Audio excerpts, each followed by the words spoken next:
পৃথিবী বড় স্বার্থপর, দুনিয়া বড় স্বার্থপর।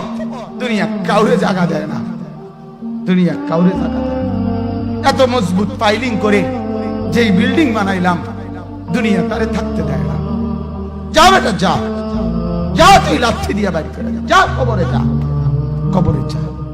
দুনিয়া কাউরে থাকতে দেয় না।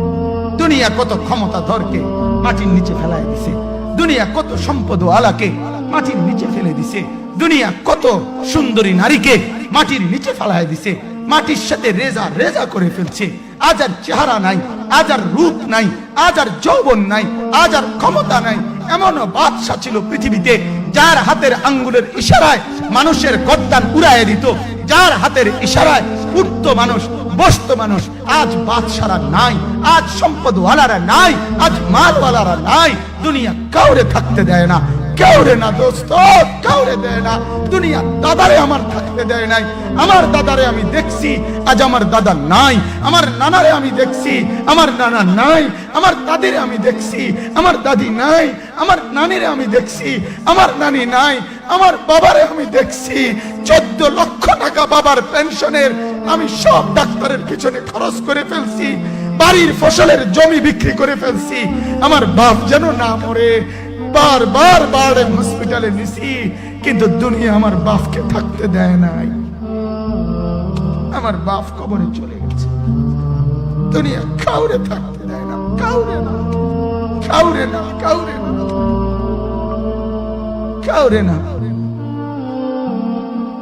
আমার বাপ দুনিয়া কাউরে থাকতে দেয় না। তুমি থাকবা না, তুমি থাকবা না।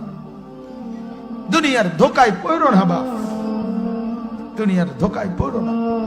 মাকে বুঝান, আজ মারা বেসামাল হয়ে গেছে, আজ বোনেরা বেসামাল হয়ে গেছে, বেপরদার উৎসব তুলে দিছে। এটা যেন আল্লাহর সাথে যুদ্ধ করছে। আল্লাহ করোনা না, তুমি আরো কিছু দাও, আমরা বেপরদিকে ছাড়বো না। যুবক ছেলেগুলো যেন বলতেছে, আল্লাহ তুমি করোনা দেওয়ার চাই দাও, অশ্লীল ছবি দেখা, ফেসবুকে নর্তকী দেখা আমরা ছাড়বো না। দেখি তুমি কি করতে পারো, তুমি যা করার করো। দোকানদার ব্যবসায়ীরা হারামের লেনদেন করা বন্ধ করছে না, সুদখোর সুদ ছাড়ছে না, ঘুষখোর ঘুষ ছাড়ছে না, নাফরমান আর জিনাকার ব্যভিচারী এরা কেউ কিছু ছাড়ছে না। বেহায়ার বেপর্দা নারী তার অশ্লীলতার বেহায়াপনা ছাড়ছে না। মুসলমান তার ঘরের টেলিভিশনের নর্তকীর আওয়াজ তো বন্ধ করছে না।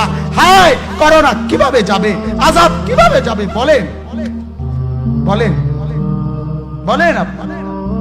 আমার বাপ ফেরাউনের উপরে তো আযাব এতদিন ছিল না, নমরুদের উপরে আযাব এতদিন ছিল না, সাদ্দাদের উপরে আযাব এতদিন ছিল না, কারুনের উপরে আযাব এতদিন ছিল না, লূত আলাইহিস সালামের কওমের উপরে আযাব এতদিন ছিল না, হুদ আলাইহিস সালামের কওমের উপরে আযাব এতদিন ছিল না, নূহ আলাইহিস সালামের কওমের উপরে এতদিন আযাব ছিল না।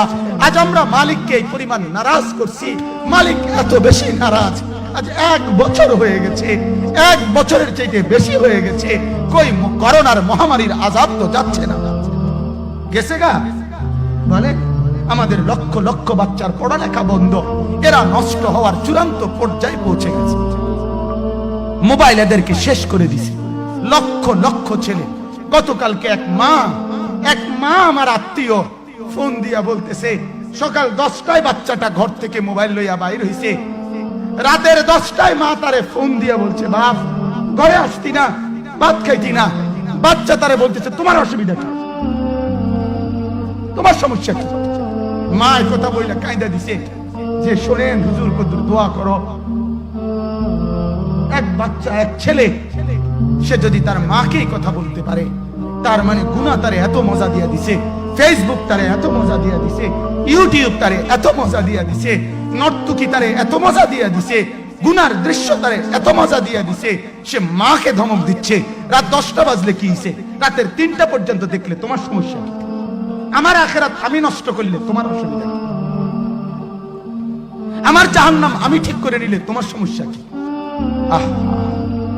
আল্লাহ আমাদেরকে মাফ করে দেন, আল্লাহ আমার জাতিকে মাফ করে দেন।